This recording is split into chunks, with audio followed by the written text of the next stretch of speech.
What's happening, everybody? Welcome to another episode here, the Side Guys Football Forum. I'm one of your co-hosts on the side, joined as always by my good friend, my good buddy, the other half of the Side Guys, Tad Sai. And Tad, we're coming up on week 8, which we kind of discussed this before earlier in the season when it's like we got to about week 4, week 5, where it's like unofficially it's like a quarter of the season. Obviously, with the extra game in the season now with 17 games, it's not a perfect quarter of the season, but it's like now we're approaching the halfway point of the season. And I think this is sort of we got the trade deadline on October 31st. So that's like the NFL's trade deadline. So, I mean, we're hearing some rumblings about some players possibly being moved. I think, Tad, we may have to plan a trade episode specifically around the deadline, as well as fantasy trades as well, too. So, I mean, it's just like we're getting at that point where it's like we're really going to separate as far as like not just fantasy wise, too, but in the NFL, as far as like which teams are making a push to really compete this year and which teams are like, yeah, we're kind of selling up. Like apparently the Broncos are, this is obviously not news to you, obviously, but the last couple of weeks,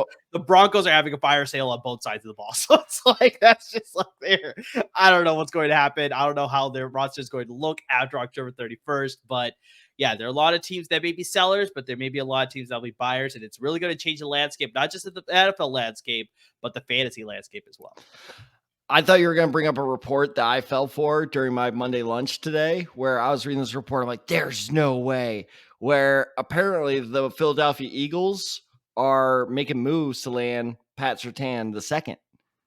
And I was like, oh my God. Got it. And I looked into it, and so I first saw it on Facebook. Why I'm on Facebook anymore, I don't know. But I first saw it on Facebook, and it was a screenshot of a Twitter account. Come on, Tad. Based on our last episode, we're hip. We need to be on, Snapchat and TikTok and all this stuff. I was just about to say, I am not doing TikTok. I refuse. I refuse. That is my Custer's last stand on social media. But so it was like the CBS account, and I was like, I gotta look this guy up. Like, is he legit? The account doesn't even exist. So I fell for fake news. But I will say ESPN reported this, and this one I don't think it will happen, but it's interesting to keep an eye on. Derrick Henry is apparently a candidate to get moved if they get the right offer. I could see that happening, but yeah, it's actually funny that you talk about the Philadelphia Eagles. Maybe this is where the report stemmed from, because earlier today, it might have happened yesterday actually too. I'm not 100% sure when it happened, but the Eagles acquired Kevin Byard. So they traded Terrell Edmonds and I think a 5th and a 6th round pick to Tennessee to acquire Kevin Byard. So they upgraded their secondary, but yeah, not to the level of a Patrick Surtain. I mean, don't get me wrong, Kevin Byard's a fantastic player, but I think Patrick Surtain may have just step over just a little bit there, but just maybe that's where that report surfaced. This is where a lot of rumors are going to circulate now, exactly like you said, Tad, that somebody sort of put this out there that's like the Eagles are going to be in contention to acquire Patrick Surtain. So just like, yeah, this is where we're going to see this all this week leading up to Tuesday, where hopefully we'll see, I don't know, flurry of moves. Maybe we won't, maybe quiet just like years past. But yeah, should be very interesting to see what happens, how the trade deadline will affect NFL rosters, will, like I said, in turn affect fantasy rosters. But let's turn back to this past weekend, Tad, like we usually do here on a Monday as of recording here. We got to look at the injury report, and yeah, unfortunately, not as many injuries, but I think there may be some significant ones. Unfortunately or fortunately, not as many injuries? Well, fortunately, not as many injuries, but unfortunately, they're to bigger players. Just want to clarify. Yeah. Just want to clarify. Mixing it up there. So it's like I double as your lawyer here. I gotta cover. They have some bigger names attached to them that could affect your fantasy rosters. And that's where the unfortunately comes in. And the fortunately is just it's a lot less compared to episodes prior where we go through a lot more names. So Tad, let's start here at the top here. This is an interesting story. Like, I mean, this has been the news all of yesterday after the game happened and surfaced into today as well. Bijan Robinson, running back with the Atlanta Falcons. I mean, I really don't know what happened. He played 11 total snaps in that game. He had 1 carry for 3 yards.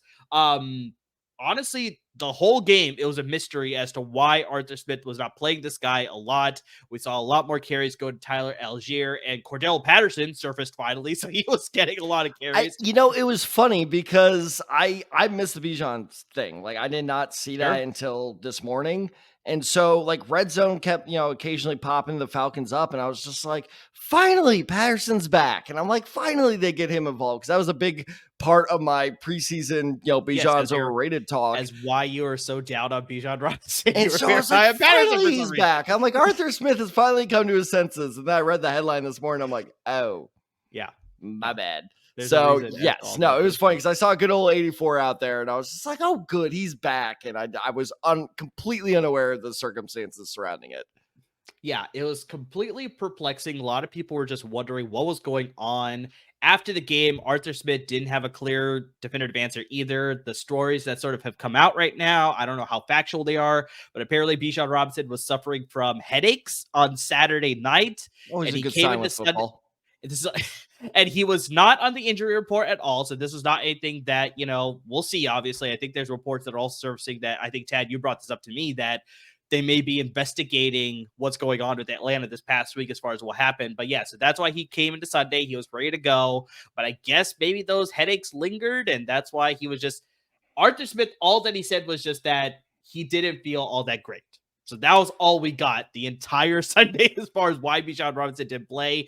And yeah, it's actually funny, Tad, because I mean, we're obviously both betting guys here. And so people that have made prop bets involving Bijan Robinson, DraftKings Sportsbook, along with a few other sports books, they refunded the money for a lot of the people that bet money on Bijan Robinson having a prop bet of some sort because of just, there's a lot of outcry on Twitter because I guess this happened during the NBA season. I guess Luka Doncic injured his ankle, I think, early in the game. And so he had to leave. And so they refunded a lot of people's money for that injury. So a lot of people were like, this is the same kind of thing or whatever. There's just a lot of outcry. And so they're like, all right, we'll refund people's money for this. So it's just like, but yeah, I really don't know what to think of this injury, Tad. Like I said, it's just I don't have much information on it, and I don't think we're going to get much information on it until possibly the NFL does some more investigating on it too, and they surface something, obviously. But until we sort of get an idea, I mean, as of right now, you got to put that Q next to Bijan Robinson, even though it may not be officially on. What does questionable even mean? Exactly. So it's like this is like an unofficial Q next to Bijan Robinson. I think it's safe to say that Cordell Patterson and Tyler Algier will take a lot of those snaps, obviously, in the backfield in case this lingers and they have to keep Robinson out for an extended period of time or just a short period of time, whatever it is. But just, yeah, this was very weird over the weekend. And really, I still don't have an answer for it. No, it reminds me a lot of what happened last weekend with the David Montgomery injury, where it's like, all right, how's he looking? And Dan Campbell was like, he could miss some time. But at least that we saw. We had a replay of him landing awkwardly. It's fair like enough. Fair enough. This was just point being is I think they're gonna, like you said, they're gonna play it just as coy. They being the Falcons are gonna play it just as coy. They can be like, he could be okay, and it's gonna drive fantasy managers absolutely up the wall. But yeah, I mean, I don't know what to make of it either. They're the Falcons are being investigated by, I'm trying to think of it I literally read the article like 15 minutes ago, which is why I've already forgotten it. It's like the NFL Standard Practices Division or something. It's basically the NFL version of the IRS. Like when you get investigated, you're like, I don't want to be investigated by these guys. Well, you are. Because, the NFL's rightfully mad because I'm sure the DraftKings CEO called up Goodell like, I just had returned so much money. Exactly. So I'm not so much as interested in the injury as I am on the punishment on the Falcons because I feel like the NFL is really going to drop the hammer on them, but we'll wait to see that. In terms of obviously the fantasy perspective, I really like Tyler Algier now because even if let's go best case scenario where Bijan's good to go for next weekend, it's going to be a situation where I don't think they're going to lean on him very hard. And they're not going to really push it if they're smart. And that means Tyler Algier, who was already getting a healthy amount of touches, is probably going to they're almost going to switch roles, is my prediction. Where Tyler Algier becomes the lead guy. And then Bijan's kind of like the change of pace, come in for a break guy. Patterson, I'm sorry, but you're taking the backseat again. But I think Algier's fantasy value, until we hear otherwise, has skyrocketed. Is a bit dramatic, but I think it's on the up for sure. Yeah, I mean, I was so high on Algier last year, and I was like, he was going to have a great season You this were, you year. called it. But then, unfortunately, they drafted Bijan Robinson. I was like, all right, well, that absolutely kills his stock. But yeah, we're in a situation like this where it's like, Robinson is going to be out for whatever the situation is. That yes, I 100% agree that I like Algier to take majority of those carries and do a lot with them because obviously that's a run first offense, and I think they're going to utilize him quite a bit for sure. So, yeah, monitor situation because I still have no idea what's going to happen with all that. Whether they're going to keep him out a week, whether they're going to investigate, they're going to find something and then keep him out longer. Who knows exactly what's going on? But yeah, until now, Algier is a good pickup off the waiver wire if he's available in your league. So next in running back I want to get to here, Tad, is that he had an injury, but he's saying it's not pretty serious. But like I said, fine. He's fine. The name brings a lot more of a concern, so it's a bigger name, very similar to Bijan Robinson. That's Saquon Barkley of the New York I Giants. just traded Christian McCaffrey for him. He's fine. He's fine. Everything is fine. Yeah, that's obviously what you're hoping for. I feel like the dog in the house on fire meme. Like, this is fine. It's fine. It's fine. This is fine. So he took a hit in the first quarter of the game against Washington Commanders. He started grabbing his left elbow. He went to the sidelines. The trainers put like a padded sleeve on his elbow. Meanwhile, Tad was in Dallas having a minor heart attack. Yeah, but luckily it was fine. He came back in the very next offensive series, so he only missed the rest of that offensive drive. He came back. He played the rest of the game. After the game, obviously, he was asked about it. He said it's a little bit nagging, but he should be totally fine. Brian Daboll has said the same thing as well. So I think he should be able to play through it with the padded sleeve, and I don't think it's going to bother him too much. It's a hyperextended elbow. That's the injury that's been designated, but I don't know for sure whether it will flare up throughout the week. I mean, it's just, once again, it's very similar to Robinson, where it's just like you want to monitor it throughout the week. I don't think it's going to be a concern. Robinson, we're more concerned, obviously, because we have no idea what's going on. But with Barkley, I think, Tad, I completely agree with you. I don't think it's anything you need to worry about, but just something to be cautious of, especially when he had the ankle injury. A lot of people were saying that he wasn't going to be serious and he wasn't going to miss any time at all. He ended up missing 3 weeks. This, he's saying it's not an issue, but maybe it could be an issue. So, I mean, obviously, for your sake, you're hoping it's not a serious issue, but just something to keep track of. That's all I'm saying. Keep track of is the best way to put it, because I'll tell you right now, here's my prediction. Questionable on Tuesday, questionable on Wednesday, questionable on Thursday, Friday, final injury report comes out, clear designation. Calling it. All right. Yeah, because it's very, very possible. Stupid thing NFL teams do of like, we're going to keep them on the toes. We're going to keep them on their toes. And then Friday, it's like, we got you. The Eagles just did the same thing, Dallas Goedert, and we just saw the game that guy just had. Yeah, exactly. So they are playing the Jets. So, I mean, yeah, that could be something as far as like trying to play, mind games or whatever it is with a tough defense like that. So, yeah, we'll see exactly how that plays out, but just something to monitor for sure. All right, last running back I want to bring up here, Tad, that actually you didn't realize was an injury here, but no, I did not. Jerome Ford, running back with the Cleveland Browns. So he suffered an ankle injury in the fourth quarter of the game against your Indianapolis Colts. I'm surprised you missed this injury. Well, because you gotta remember, I watch Red Zone. I don't watch a single game. But still, it's like they bring up injuries and stuff like that, right? Okay, they bring it up, but they never show it. So if I'm like paying attention, they probably mention that Jerome Ford is hurt, and I was just losing my shit over some other fancy thing going on with my team. So there's a very good chance I just missed it. But that's always the funny thing about Red Zone. Is like every time a player's hurt, they're like, hey, let's look at this punt. Got it. Understood. So yeah, he did not return in the game. Like I said, it was in the fourth quarter, but he did not return for the rest of the game, especially in a close game. You probably warned him out there, but yeah, they were going with Kareem Hunt and Pierre Strong Jr. We are not bringing up this close game. Do not. He was seen in a walking boot after the game. He's been diagnosed. It's been confirmed today that he's been diagnosed with a low-grade ankle sprain. It's going to sideline him for 1 to 2 weeks. They're leaning closer to that 2-week range. Ford was looking good at this offense. Like, I mean, in the replacement of Nick Chubb, obviously. I mean, not to the same level of Nick Chubb. Like, I mean, I don't think there's a lot of people that can meet that level of Nick Chubb. But, I mean, he was a very dynamic piece in this offense when he was asked to sort of take that role. He's going to be missed as far as his production is concerned. But like I mentioned, Kareem Hunt is going to be a good addition, and Pierre Strong Jr. is going to be a good addition as well. But just, yeah, Kareem Hunt, I think I like a little bit more. But just, yeah, what do you make of this situation, Tad? Do you think it's... I mean, honestly, how do you feel about Kareem Hunt going forward? I mean, Jerome Ford suffered a low-grade sprain. The refs suffered low-grade intelligence, but that's another issue.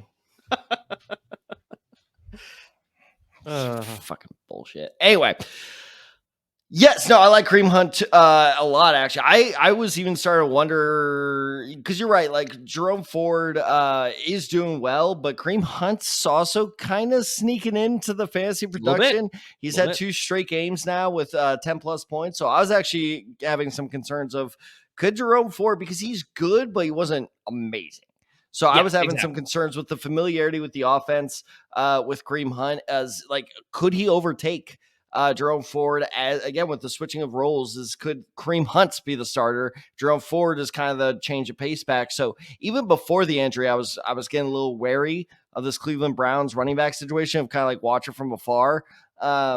So I like Kareem Hunt a lot moving forward. But it is important to manage expectations. Should you start him as running back 2 if Jerome Ford is out? 100%. Should you start him as running back 2 if Jerome Ford's playing? No, he's a mid-tier flex option then. So his valuation fluctuates largely on the status of Jerome Ford. So it's one of those annoying, scenarios where you got to keep track of 2 players at the same time. But yeah, no, overall, I think Kareem Hunt has definite starting value somewhere on the roster. Who has no value? The goddamn Zebras. But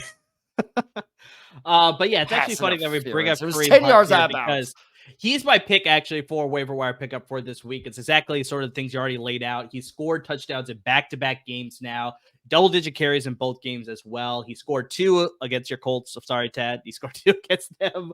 Already mentioned that Jerome Ford is going to be out, but Cleveland is going to be playing Seattle and Arizona in the 2 weeks that Jerome Ford is going to miss. Those are 2 matchups that I think Kareem can take advantage of. And then this is in relation to that could help Kareem Hunt's stock go up a little higher. Before I get to that news, Tad, who is your running back pick for this week as we got through all of our running back injuries for this past weekend? This is a guy, I think I talked him up. I was trying to remember, like 2 or 3 weeks ago during our start and sit 'em, where I called him a start. He did okay. He got like 9 points, I think. But he really went off this weekend. And that's Gus Edwards. And Yeah, he we were is both against him. I think it was 2 weeks ago. We were both like, "Yeah, this guy needs to sit." He was not playing well. Then, yeah, he had a pretty solid game against the Lions. He did. He had 20 points. And now I know a lot of people are going to go, well, he had that one big catch. And yes, he had 1 catch for 80 yards, which of course adds 8.5 points in a half PPR leagues. But even without that, that's 12 and a half points. Yep. So, and that's a pretty solid start for at the very least flex. Your running back gets that, you're not too happy. But point being is what I said a couple of weeks ago is he's a start if he can score a touchdown, because he is the rare case where he didn't get a rapid unforeseen increase in carries. This was his 5th or 6th. Let me check my notes real quick. This is his 6th straight game with 10 plus carries. It's always just been that Lamar Jackson tends to be the one that likes to keep in the red zone. Yep. And now he finally decided to give it to Gus Edwards. And look what happened. We finally got a starting worthy fantasy performance. So I'm going all in on Gus Edwards. At worst case scenario, he's a solid bench option. If I don't know, you have David Montgomery and Christian McCaffrey both go down in 1 week with an injury and you're forced to trade one of them just to salvage your fantasy season. So Oh he's my a God. solid injury backup. And then best case scenario, maybe the Ravens are kind of looking at this performance like, maybe we should get him involved more. And that happens, which is a very real possibility. There's a reason Harbaugh has been a coach in the NFL for 10 plus years, is because he knows when to adapt. If he adapts to this offense, to Gus Edwards, hopefully starting a hot streak, all of a sudden he's sneaking in that running back 2 territory. And again, he's available in almost half of ESPN leagues. So I really like Gus Edwards as a sneaky good pickup here. Yeah, I like that addition too. I like it. So yeah, like I said, I want to touch more on Kareem Hunt and the Brown situation because I want to bring up the next injury here that could be troublesome, but we'll see about this. This is Deshaun Watson. Cleveland is going to murder this man. I have no idea. I What's don't going mean on. the team. I mean the city. But Deshaun Watson, quarterback for the Cleveland Browns, he took a shot in the first quarter against the Indianapolis Colts in that game as well. Did not return to the game. He was evaluated for a concussion, but he cleared the protocol. So he could have returned to that game. But after the game, head coach Kevin Stefanski came to the podium. He was obviously asked about that. Why didn't Deshaun Watson come back to the game? Was he, in concussion protocol? Was it another injury? What was it? He was like, no. Honestly, he probably could have came back to the game, but that was a coach's decision to hold him out. He was Not being great. extra cautious with his quarterback. I wonder if he got a call from the owners box or whatever. It's like, we're paying this guy $250 million. Like, let's make sure this guy's healthy long term. I would be like, I'm paying you $250 million. Like, you get your ass on that field. I don't care if we need to like. Maybe it's the other way. I have no idea, but just that's just Kevin Stefanski went out and he said, "I want to be extra conscious of my players to make sure I'm not risking further injury." Obviously, we were talking about on an episode prior about his shoulder contusion, so that's what kept him out a few other games. So maybe that sort of was injured on that same play or re-aggravated. I have no idea, but just, they kept him out of that game for the rest of the game. But it's looking like he should be in line to play this weekend against the Seattle Seahawks. But I really just don't know whether the shoulder injury did get re-aggravated, whether there's more to that hit. And they're just, that was just, him saying it to the media at that time. Just, I have no idea what's going on, but just something to be cautious of as we sort of continue on this week to see whether Watson's going to play or not. Because here's something interesting that I forgot to bring up at the beginning of the episode, Tad. Last week we had, we called it Buy Mageddon. That's sort of the recurring thing I saw in a lot of articles. I thought you fostered that. And then Scott Hansen mentioned on Red Zone. I'm like, oh. Yeah, I saw it on a few other places. So it wasn't me just creating that. But this week, no teams are on a bye week. So I thought that was kind of peculiar. That's like we had 6 teams on a bye week last week, but we have absolutely 0 teams on a bye week this week. So you may not have to be in a situation where you need to start Deshaun Watson. But if you're in one of those leagues where, you lost Aaron Rodgers, hypothetically, let's say, and you're going with the streaming option at the quarterback position and you're considering picking up this guy against Seattle, just be cautious that he may not be able to play depending on what's going on and how much of the truth did Kevin Stefanski give us after the post-game media conference after the game against the Indianapolis Colts. So just something to monitor there. But in case that happens, Tad, in case Deshaun Watson can't play, who's your waiver wire pick here in week 8 the quarterback position? Mine's kind of a stash. So for a media replacement, who do you got? Let me. I'm gonna rocket that 10 shot right back at you. You gonna return my volley? Is this exactly. It's something I cannot do in real life, but I can do while podcasting. So who's a media replacement for you? Because my guy is more of a stash. So I actually, as far as immediacy, I like this guy as well as a little bit long-term as well with some of the more bye weeks creeping up over the next couple of weeks as well. And Ted, I think you brought his a name up before on a waiver wire episode. That's CJ Stroud. Yep. Still like him. Well, I don't like him, but I like him fantasy wise. No, I got what you mean. Rostered only 55.8% of ESPN leagues and 66% of Yahoo leagues. So he's kind of about half, maybe a little bit more than half in Yahoo leagues as far as him being rostered. But if he's available, he's got some favorable matchups in the next handful of weeks here. And Stroud could be a very sneaky pickup off the waiver wire. So in the next 5 weeks, they play the Panthers. So that's why I like the immediacy, because the Panthers, I know they're coming off a bye week too, but I don't know how many adjustments they can make in just 1 week. They're not looking all that great. They're one of those teams that could possibly having a fire sale as far as their team is concerned once the trade deadline rolls around too. So we'll see about that. But just that's a great matchup for CJ Stroud to sort of do some damage against. Then they play the Bucks and the Bengals, so a little bit tougher there as far as their defenses are concerned. But if he has to pass a lot towards the end of the game, garbage time is fantastic time in fantasy circles. Then they close it out with the Cardinals and the Jaguars in the following 2 weeks. So, he's got some good matchups. He's got some tougher matchups, but I think he's got some good opportunities to continue such a good start to the season. He's been performing probably the best out of all the rookie quarterbacks this season. He's probably been looking the strongest. Unfortunately, Anthony Richardson was looking some strong too, but why would you bring that up right now? I thought you'd throw a shot about Anthony Richardson I'm not hurting better, enough. but just I know, but just so I think I hope Brock Purdy tears his shoulder again. Oh God, I hope not. But Tad, I don't. Brock Purdy's fun to watch. I'm sorry. I immediately regret saying that. Please stay healthy, Purdy. In 6 games this season, Stroud has thrown for at least 2 passing touchdowns in 4 of them.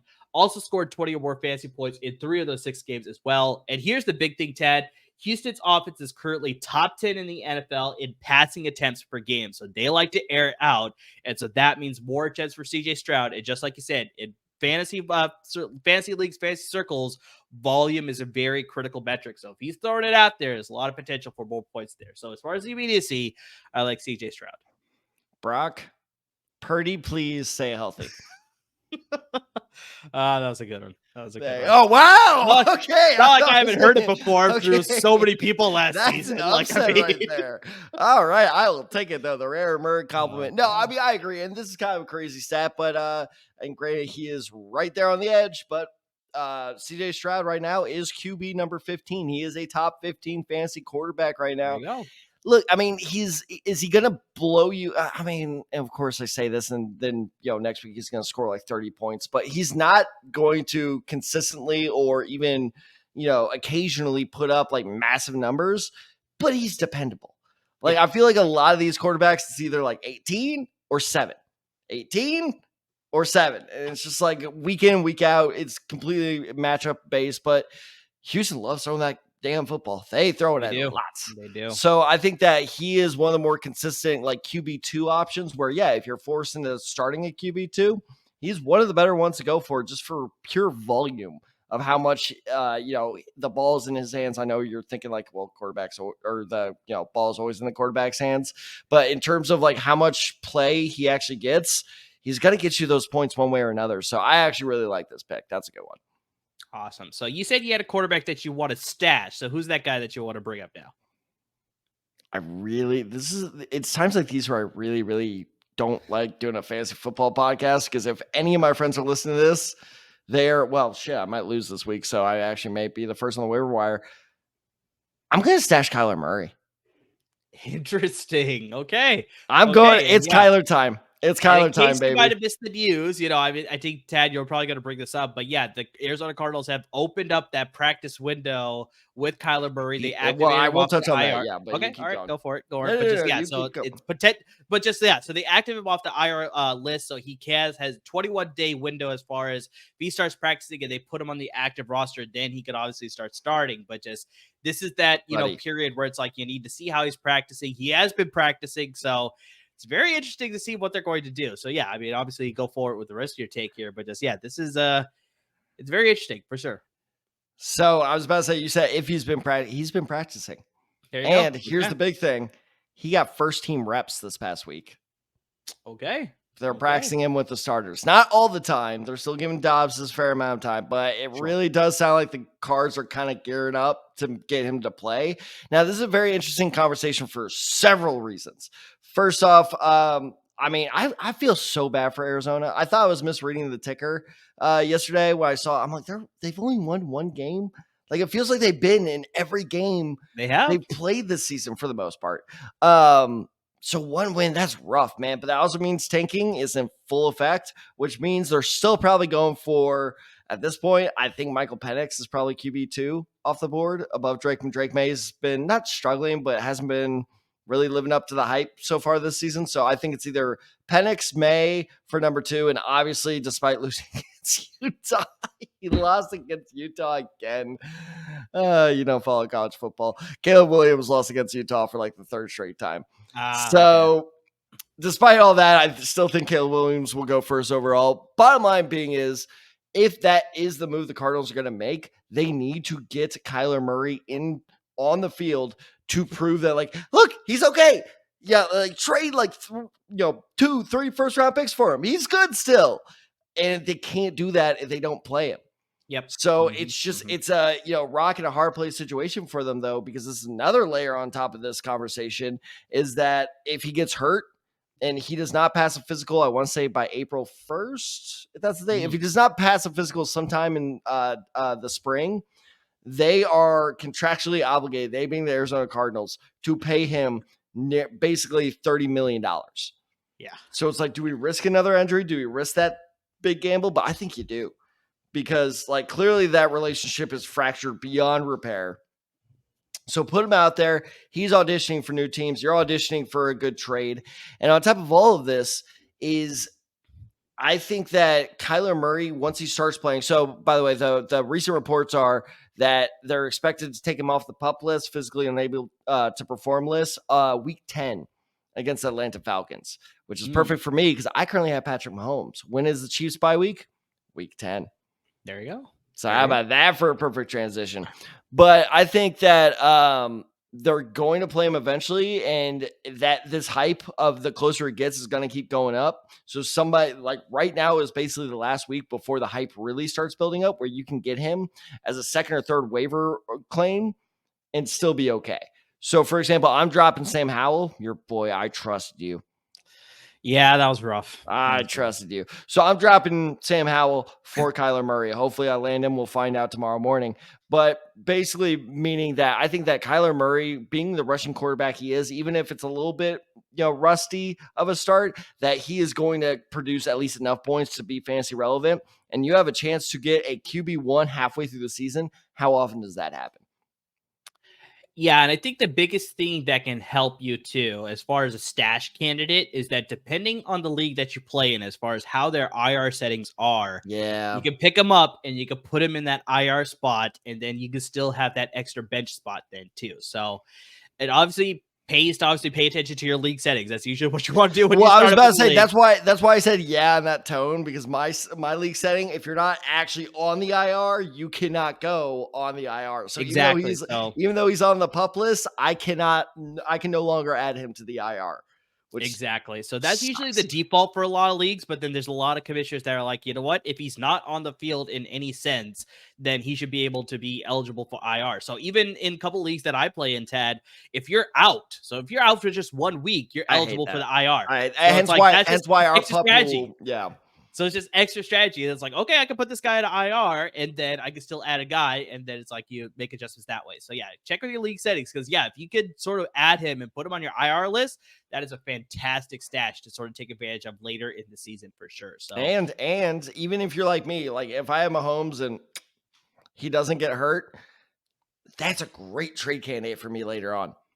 True. Like, okay, man, like you're close to playoffs. You just need that consistent quarterback. Hey, look, I have Kyler Murray over here. Like all of a sudden you can really, really, upend a trade with that happening. So it's overall just perfect. I really hope I get him. We'll see exactly how that plays out there. So let's get to two more injuries, Tad. They're both at the tight end position, so I'm give them to you both here. Let's go with Luke Musgrave, the tight end for the Green Bay Packers. He got messed up. He took a pretty severe shot. He took a helmet-to-helmet hit in the fourth quarter in the game against the Denver Broncos. He left the game, and then he left the game, and he was later seen in a walking boot on his left foot. So initially, they were evaluating for concussion. Obviously, you take a helmet-to-helmet hit. I'm glad you said that, because I saw that. I was just like, that's what we're worried about? I'm like, I go about 50 miles north, and I think we found our problem area. Yeah. So exactly. So it's like you obviously take a severe hit like that. They're evaluated for a head injury first, but it turns out that everything is fine on that front.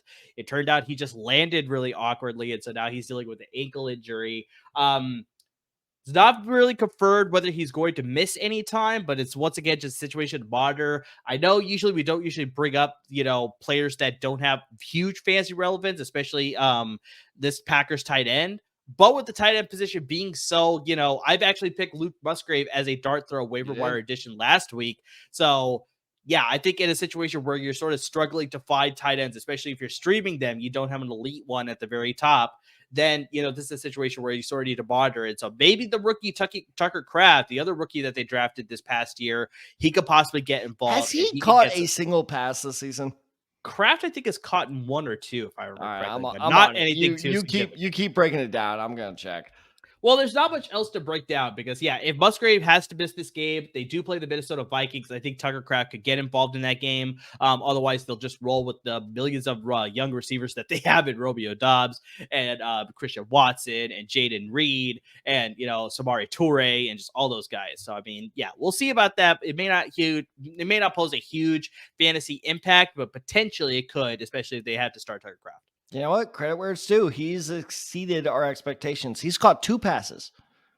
I think I said 1 or 2. Yeah. So in week 4, he caught 2 passes against the Lions. But it's actually pretty impressive. You ready to hear this? For a combined 5 yards. So he is currently averaging 2.5 yards a catch. 2.5 yards a catch. Fantastic. All right. So let's get to the other tight end that I want to bring up here, Ted. Then I want to hear do not trust that man. Then I want to hear your waiver wire pick at the tight end position. That's Gerald Everett, tight end with the Los Angeles Chargers. He suffered a quad injury in the game against the Kansas City Chiefs in the fourth quarter, was removed from the game after scoring a critical touchdown in that game, in a very close game towards the end there. He scored a very crucial touchdown for them. He was removed from the game after that. Honestly, this is sort of a detriment to the offense because if he has to miss any sort of time, they're already missing Mike Williams. So there's another pass catcher in this offense that they're going to be missing for some period of time. Obviously, Mike Williams is done for the season, but just using Everett as well, a playmaker at the tight end position, especially as much as he was being involved in the Chiefs game. You thought maybe they're going to involve him a lot more going forward. But yeah, this injury has to keep him out for any amount of time. That's obviously going to hurt the offense. So as far as active tight ends, they have Donald Parham and Stone Smart were active in that game against the Chiefs. Trey McKinney, another one of their tight ends, was a healthy scratch. So I'm curious whether now going forward, Trey McKinney will be active. But overall, the rest of the tight ends in the system, I don't trust as much compared to Gerald Everett. I mean, Tad, I don't know if you feel different, but give your thoughts on the whole Packers tight end situation, the Chargers tight end situation. If you don't like either of them, who's your pick here as a waiver wire addition at the tight end position? Yeah, I mean, look, we were joking, obviously, but like Kraft hasn't shown us enough. That's like, show up and then we'll talk about you. So if Musgrave isn't good to go, I'm staying away from the Packers tight end situation. That does increase the value of both Romeo Doubs and Christian Watson, though. Although that's another key injury. Christian Watson is questionable. I think he just got a little shaken up, so he should be okay. But if he is, that increases both their value. But otherwise, in terms of specifically tight ends, I'm staying away from the Packers situation until things get a little bit more cleared up. The Donald Parham, I don't mind him as like if you're super desperate as a potential streaming option, but that is a gamble. Like that is an all-in. It's very touchdown dependent. Yeah, very that's an all-in on a hand of like a 2 and a 3 right there. Yeah. Exactly. So I do think there are better options out there, and I think that I am so mad about this one. I am so mad. I have my own like Dr. Evil like secret plan going because I love the way I said this when he got drafted. Spoiler alert. In the spring, and I said I think this team's gonna know how to utilize him well, and they've been utilizing him well. Just for whatever reason, it really hasn't been working out. But like the whole time, because it hasn't been working out, I'm like, excellent. I was doing the Mr. Burns thing because I was like, okay, his stats really aren't that good, so he's gonna keep flying under the radar. I don't care about this year. I didn't think he would do anything this year, but I was like, next year, that's my tight end sleeper. I'm like, great. And then goddamn Dawson Knox decides to go break his wrist. So Dalton Kincaid, for the first time in almost 4 weeks, in almost a month, had over 5 targets. Yeah. And what did he do with them? He caught every single goddamn one. He's so good. He's so good. The way they utilize him, and this is what I meant by what I was talking about on draft night, is Dalton Kincaid is not a quote unquote traditional tight end. He is the put him out wide kind of smaller tight end. And again, it was weird because the Bills were using him well. You could tell like he understood the offense. He was creating separation, but for whatever reason, Josh Allen wasn't looking his way. Well, now that Dawson Knox is out of the picture, he really doesn't have a case to look anywhere else other than Stephon Diggs' direction. And really quick, Tad, I want to interject. So you're talking about Dawson Knox. So he suffered a wrist injury in the game against the Jaguars in that London game. And so he's been dealing with that injury the past couple of weeks. He's been playing through it. But now I think it's unfortunately too much of a hindrance to him. He's going to get wrist surgery. He is going to be out indefinitely. So that's why I think Dawson Knox stock rises that much higher. Not only did he just have a good game, but now the one blockade for him at the tight end position is gone for a short period of time, long period of time. We don't know. But yeah, his stock is on the rise 100%. I like this pick a lot. Well, and I like what you said too, of like he being Dalton Kincaid is going to get like weeks worth of experience right now. And so I think as that chemistry develops, as he gets used to more playing time, as he gets used to being the number 1 tight end, he will become the number, because Gabe Davis, shocker, while not having a terrible season, still underperforming. Just go to another team, man. Just you fresh start for everybody. I'm sure the Bills don't want you around anymore. But bottom line being is, it would not shock me if like 2-3 weeks down the road that if Dalton Kincaid is the unquestionable number 2 receiver behind Stephon Diggs in this Bills offense. Interesting. And by the way, I forgot to build this up. I forgot to mention this, but Dalton Kincaid is only managed right now in 31% of ESPN leagues. He is out there. He He is out there. He is But widely available. that number will And that's what I vastly mean. increase. And that's what I mean, because that 31% was like me, really smart of like, oh no, I bet you that's like some type of dynasty league or something where it's like he's going to be really good a year or two from now. Or 2 tight end leagues, or Right. leagues that play with the super flex tight end, those are the things. Premium tight end, not super flex, but just so yeah. My plan went to shit. I was gonna get him in like the 6th round, and now he's gonna kill it. And he's gonna be like the 4th tight end off the board next year. Damn it! Probably. It was all coming together so well. So those are our injuries over the past weekend here. I know we sort of got into some of our waiver wire picks. At quarterbacks, I went with CJ Stroud. At quarterback, you went with Kyler Murray. Very interesting stash play there. At the running back position, I went with Kareem Hunt. You went with Gus Edwards. I know you gave your tight end pick, so I'm going to give mine really quickly here. I really didn't want to make this pick, Tad. It's such a cheat. It's such a cheat. And the worst part is I almost picked him up. And granted, Dallas ended up scoring more than him, so I'm happy about that. But can we fix this already? It's been like 5 years. Just whatever. Just go. Yeah, I did want to, but so honestly, I didn't know what else to do. You had to. It's one of those picks where it's just I kind of had to bring it up. What the fuck, NFL? Just go. Taysom Hill, of course, of the North. Rostered in only 5.6% of ESPN leagues and 9% of Yahoo leagues. I mean, there's a reason he's widely available, but because he's not a tight end. It's just I know. But Tad, honestly, you have to look at the numbers, and this is why I had to bring it up this week, is because back-to-back games he has had over 12 fantasy points. Also, you have to look at that Saints offense. I talked about this all offseason, where everybody was sort of picking the Saints to be runaway winners in the division because they traded for, or not traded for, but they signed Derek Carr, right? Everyone? A lot of people, a lot of people were. I know we did. Put me in this category. Why am I defending myself? I said the Panthers were going to win this division. Well, that's what I said. We went against the grain. We both picked the Panthers. That's looking like a terrible pick, right? But I'm still just everybody was very much on board with the Saints just absolutely running away with this division because they signed Derek Carr. I was like, Derek Carr is not the answer. You made a lateral move from Andy Dalton to Derek Carr. So I don't know how much more your offense was going to increase. And so you look at that game last week against the Jaguars, it very much looked like Derek Carr was just not in sync, did not have chemistry with a lot of his receivers. And in return, then he's getting a lot of connection with his tight end Taysom Hill. Maybe they're in the same quarterback room, right? I mean, there's that sort of connection too, but it's just you're looking at that and he's getting utilized more in the passing game as far as a receiver is concerned, not as a quarterback. He scored his first touchdown last week against the Jaguars on a rushing play, so he still has that ability. So I mean, it's I will say this is absolute of a dart throw, but just the fact that the Saints offense is just so, I'm not sure what to think about it right now. If you could get some consistent production, from a player, I think I'd liking Taysom Hill a little bit more than some of those other dart throws that you may take at the tight end position. So 100% he's touchdown dependent. I mean, that's for sure the case. But if he does score you a touchdown, I think once again, he'll get you 10 to 12 fantasy points for you, possibly more depending on how big of a game that he has. But yeah, you really need to be desperate at the tight end position, which some people may be. But just, Taysom Hill, I didn't want to do it, but honestly, some of the numbers back it up. Bunch of bullshit.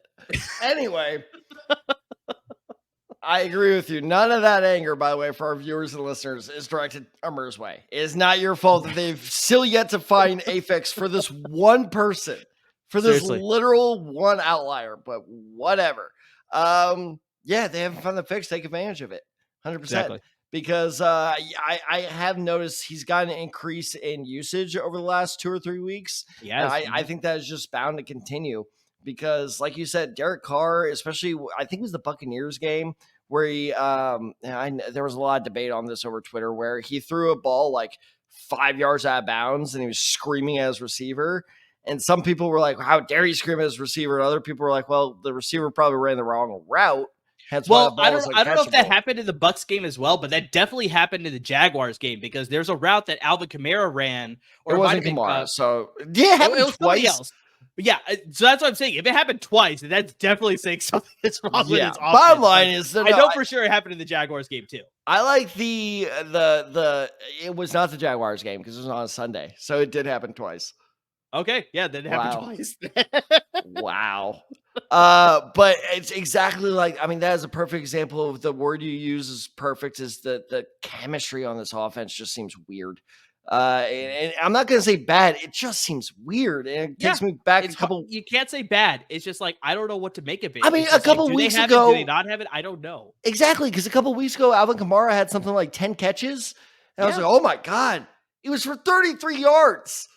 And while Michael Thomas is not the same Michael Thomas of 2019, where he was like setting the world on fire, he's still consistently getting like 5 to 6 catches for about 60 yards. So it's like that's still dependable every week. But then it's like still, it's just like I still don't know what to make of this offense. I don't think Des Allen knows what to make of this offense. Oh God. So I am Sooner 100%. that guy gets fired, that's probably better for the Saints. Dude, I mean, low key hot seat candidate there.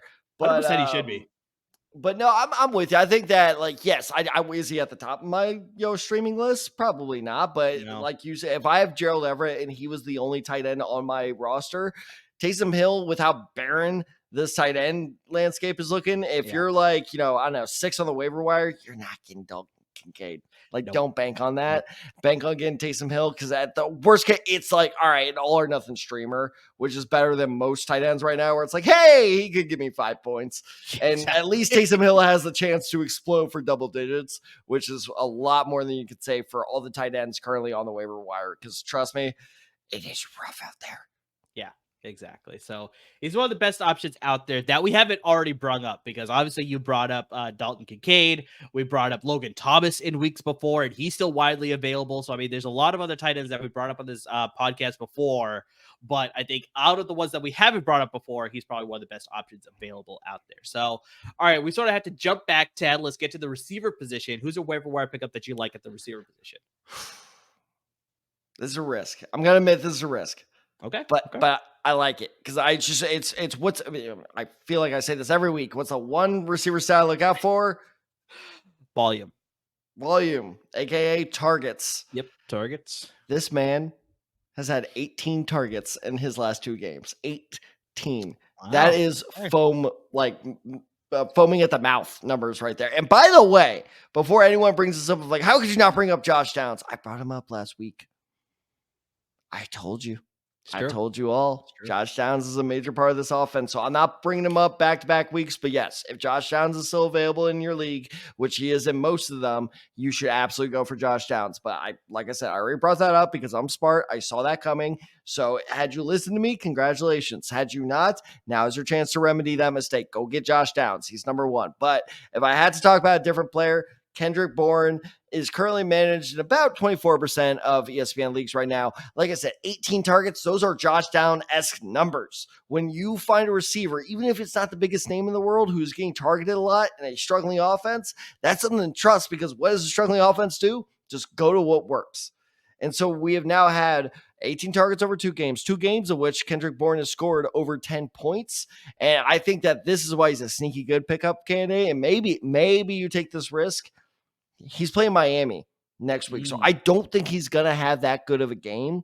And so I think you're going to see his numbers kind of both in terms of, his actual production numbers and the numbers of, leagues rostered in. I think both of those are going to take a dip, and everyone's going to be like, well, that was a nice little flash in the pan. But get this, Amir.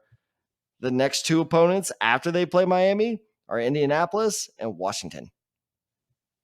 Not bad. So that's a nice little, it's a shorter term stash, but I really like him as a stash, especially if you're getting a little desperate for receivers. Stash him away there. And then if you're, if injury luck kind of bites you in the butt, go for Kendrick Bourne. Yeah, I think he's very much a matchup-based play, because you have to remember at the start of the season, he actually started the season pretty strong as well, and then he sort of petered off, and he was sort of like you said, a lot of people were like, okay, that was a quick flash in the pan. Exactly, that's the best way to put it. And then a lot of people dropped him, and then now he had a great game again recently, so it's like, okay, now people are going to clamor after 2 straight good games.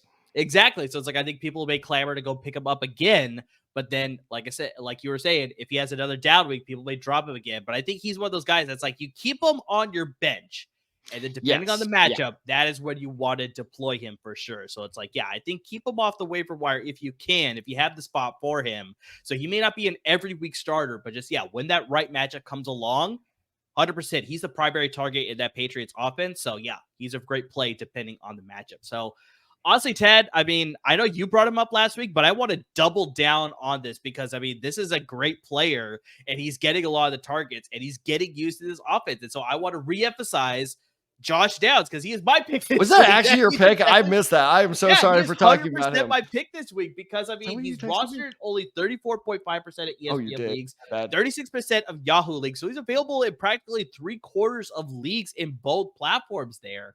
Downs is currently ranked, Tad, as the 25th best fantasy wide receiver in PPR. That's going to go up. That's going to go up. In his last 3 games, Downs is averaging 5 receptions per game and 81 receiving yards per game. He's ranked second on the team in targets, receptions, and receiving yards, only behind, obviously, Michael Pittman Jr. But here's the big thing, Ted. Here's the big thing. Yes, unfortunately, Anthony Richardson is done for the year. Gardner Minshew is now the starter. In the 3 games that Gardner Minshew was a starter, though, Ted, here's the stat line for Josh Downs. 26 targets, 18 receptions, 203 receiving yards, 2 receiving touchdowns.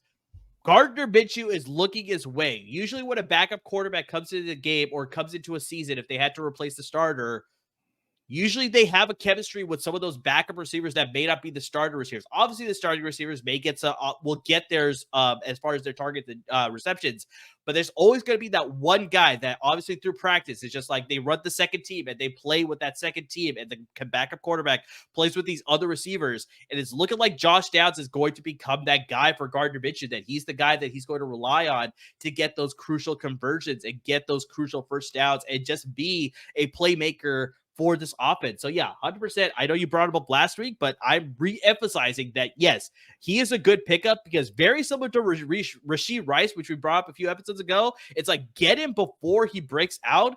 Josh Downs is already breaking out, yet he's still widely available. So this is kind of like your last week to grab him before everybody's aware of it. 100% the last week. He's put up 10 plus points, if I'm not mistaken, the last 3 straight weeks now.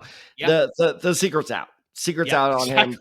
People are going after him. I don't care how big your league is, 8, 10, 12, 14, because you're an insane person. So I'm never letting that go. I know you're not.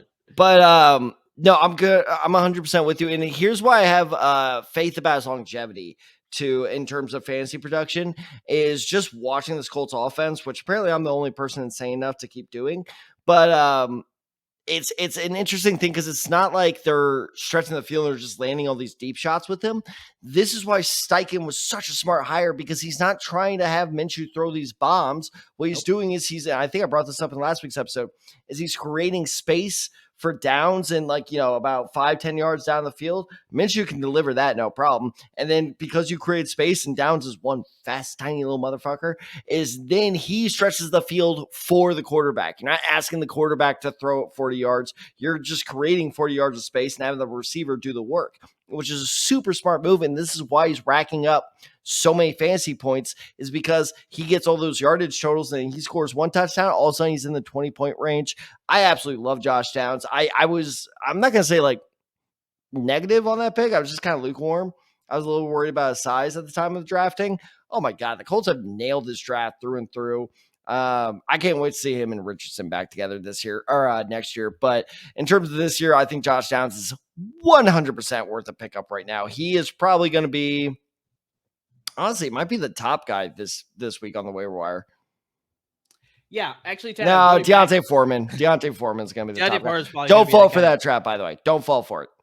But yeah, going back just to Josh Downs, is like if you look at our wide receiver rankings when we did our pre-draft rankings, you want to guess where we both ranked this guy? I don't even think he was in my top 10. He was in your top 10, and he was in my top 10 because I remember watching this guy.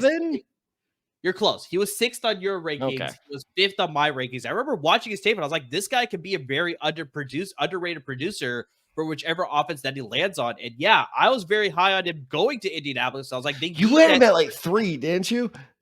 Was that? You had him at like 3 or 4, didn't you? You had him in the top 10. I feel like, no, I had him at 5. Like I said, I had him at 5. That was it. I remember he was in your top 5. I remember watching his tape. I was like, he could be a solid producer. And then landing at Indianapolis specifically, they got that big number 1 receiver, Michael Pittman. They had that speed threat, Alec Pierce. They needed that guy to be that in-between guy, to be the guy that can sort of like move the field down the field in short chunks. That's exactly what Josh Downs is doing. So there's a reason why he's producing so well. Exactly like it laid out. This is fitting Shane Steichen's game plan so well. And yes, once Anthony Richardson comes back, he's just going to blow up even further. Like, I mean, this Well, is just a great fit. And it's funny. So the reason I have PTSD from this. The reason I had him ranked a little lower was because he was just giving me Tavon Austin vibes. And I remember being so excited when the Rams drafted Tavon Austin, being like, we got ourselves a weapon. This is what Tavon Austin was supposed to be. The difference is Josh Downs is actually doing it. So no, I absolutely love this guy. Like I might get a number 1 jersey. I already have a number 28 jersey. I need to get a number 5 jersey. Colts are on the up. That's why it's funny. A lot of my students say were like, "You're actually a good move for how that game went." And I was just like, you know what? Like I'm like we talked about in the pod. Like we're gonna get a better player in the draft because of all this losing, and like our future is looking bright. It's just stop running it, Anthony. Stop it. Stop. That's the one thing I appreciate it. I appreciate you putting your body on the line for the franchise. Stop it. Yeah, need to limit that for sure. All right, Ted, really quickly, let's get to the defense and kickers. Give me both your picks here in week 8. All right, so I like the Chiefs defense. We have 2 straight weeks of 10 plus point performances. This is crazy. They've had at least 3 sacks in 5 games so far this season. Solid. So this defensive line, this pass rush is really, really doing well. On top of that, they forced multiple turnovers in 2 straight games. And I know what people are saying. Well, they play the Broncos. Well, guess who they play again this week? Nice. It's literally like Randy Quaid flying in an Independence Day. I'm back. And it's going to end so badly for Denver. Yeah. That team is broken, dude. So I don't think that Kansas City is going to like absolutely blow it away, but I think they are definitely going to give you positive points as a fantasy defense. So I like the Chiefs. I was shocked. They were not my original pick, but then as soon as I saw they were only rostered in about half the ESPN leagues, I'm like, well, great. That's a great pickup. I changed my own waiver requests based off that. So I like the Chiefs defense a lot. This guy killed it. Speaking of like, did you watch the Colts game? I was like, oh my God, this dude is automatic. And I looked him up. I'm like, that can't be right. Dustin Hopkins is the 2nd ranked fantasy kicker in the game. That's not the surprising part. Because he's had a long history in the NFL. Yes. Successful. So that's not what surprised me. What surprised me. He was traded from the Chargers because he was the Chargers kicker. And then they have Dicker the kicker now. So it's like, yeah, they were like, move on from Hopkins. And he's still a good kicker, though. What surprised me was, over under 22% rostered in ESPN leagues for Dustin Hopkins. Probably under. A lot of people like to go for the big names at kicker. Oh, come on. That kills the game if you. Right. Sorry, but this one is a little easier. No one likes to watch you win. But you are absolutely correct. He is currently rostered in 18% of leagues. Let me repeat what I just said. He's the 2nd ranked kicker. Yeah. If the 2nd ranked quarterback was available in 82% of leagues, people would be like, what is happening right now? Yeah, what is wrong with this guy? Yeah, exactly. So he is absolutely automatic. He has not missed a field goal from 50 yards out. And here's the real cherry on top other people would call it, here's the real kicker. That's a better one. That was good. That was good. Come on. Here's the real kicker. That was great.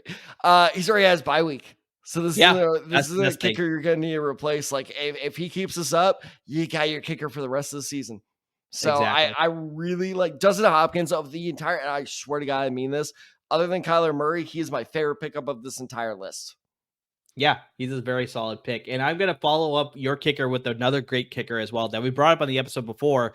But once again, it's that roster percentage number. I'm surprised that it's this low still. Brandon Aubrey of the Dallas Cowboys. He is rostered in only 24.4% of ESPN leagues and 25% of Yahoo leagues. So once again, available in 3/4 of leagues on both platforms. That's name recognition. He is a top 10 kicker in fantasy leagues. So he is widely available. He's not as high as number 2. He's at number 9, but still the fact that he is a top 10 kicker right now and he is still that widely available, that's saying something. That's like some of the other guys that you think you could trust.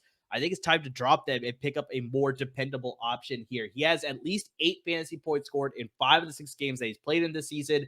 Cowboys have 5 of their divisional games left. Those are obviously going to be tougher. You expect a lot of field goals there. They also still have games against the Seahawks, which should be tough.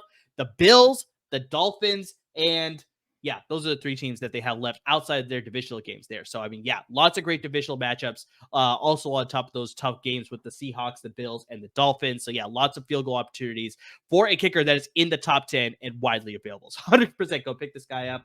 The defense that I want to pick up here is the New York Jets defense. They're rostered in 51.8% Are you of insane? ESPN leagues, and they're rostered in 61% of Yahoo leagues. The Jets are coming off a bye week, and which they came off an emotional upset win of the Philadelphia Eagles in week 6. Coming in the next few weeks, I like them because of the matchups more this week. That's why. All right, They're read playing, it off. Read it off. They're playing the Giants this week. Then they play the Chargers. And then they play the Raiders. I know you're sort of iffy on the Chargers, but the Chargers find a way, especially like you look at that Chiefs game, to turn it they over. Find a way to sort of no, that's so up. true. So that's so true. And that was part of the reason I picked the Chiefs defense, and they were never on my radar before tonight when I started my notes, because I was like, the Chiefs scored 10. Their defense scored 10 fantasy points against the Chargers. It's like, no, that's all right. No, touche. Yeah. Touche, my friend. Yeah. I mean, as much as we like the Chargers offense, it's just sometimes they find themselves in a place where it's just like they give away at crucial moments of the game. So, yeah, 100% just the Jets defense. Through 6 games, the Jets defense is averaging 10 fantasy points per game, and they have back-to-back games with 12 fantasy points in leagues there. So, yeah, very much I like the Jets, mainly because of the matchups these upcoming weeks. I think they could really be a sneaky good pick off the waiver wire list there. It's a gamble. A little bit. We'll see exactly how it plays out, but I like them. So, all right, Ted, that sort of closes out our waiver wire episode here in week 7, coming into week 8. Lots of great content that we dropped for you. In case you need some advice as far as your waiver wire is concerned, in case you got a player that you want to pick up that we haven't brought up in today's episode, but you want to discuss it, interact with us. You got us on social media. You got the ticker coming right down below. You got us on Twitter at UrbanSide23. You got Tad at TadSide94. You got the show handle at the Desai Guys. And, of course, on Instagram at the Desai Guys as well. Hit us up. We're here to give you advice on the waiver wires, on starts and decisions. Like we talked about earlier in the episode, the NFL trade deadline is coming along, so make sure you're getting all your trade advice handled by us. We can give you a lot of great trade advice there in fantasy leagues, how the trades in the NFL will affect your fantasy leagues. You got a lot of questions there. We're here to answer them all. We are here to help you win your fantasy leagues, and regardless of what type of your league in, you play in a league, we probably have experience with it, so we can give you a lot of great advice with it for sure. Wherever you listen to your podcast, make sure you subscribe to your list. Subscribe so you're always up to date with our podcast episodes. If you're watching us on YouTube, make sure you subscribe to us on YouTube as well. And please, guys, make sure you're supporting our parent network at LAFB Network. They're giving you a lot of great content when it comes to the Rams and the Chargers at the professional level, and the Bruins and the Trojans at the college level. But to guys, everybody who's already listening to the podcast, watching our videos, who's interacting with us on social media, just anything and everything that you're doing, guys, to support us, we really can't thank you enough. And look, I know a lot of people tend to call December the most wonderful time of the year. We are now, in my personal opinion, entering the true most wonderful time of the year. Why is that? Because I can't speak for her, but I finally feel like I have a good solid hold on the fantasy football landscape. It usually takes, like you open the episode with, it usually takes about half the season, quarter of the season, whatever the hell the math is, to finally be like, okay, I know what's going on here. And I have never felt more confident going into the second half of fantasy season than I do right now. I just pulled off a massive amount of trades in my main league, and guess what? I was the second highest scoring team this week. Maybe first, depending on how your 49ers defense does. We'll see. So bottom line being is, now is the time where I feel most confident in helping you guys out. So like Amir said, hit us up on Instagram, Twitter, anything else, whether it be trade advice, bench advice, gambling advice. I know that's not fantasy, but we also kind of dip our toes in there a little bit. So we definitely do. As always, everyone, thank you so much for listening. Thank you so much for watching. And please stay safe, everyone.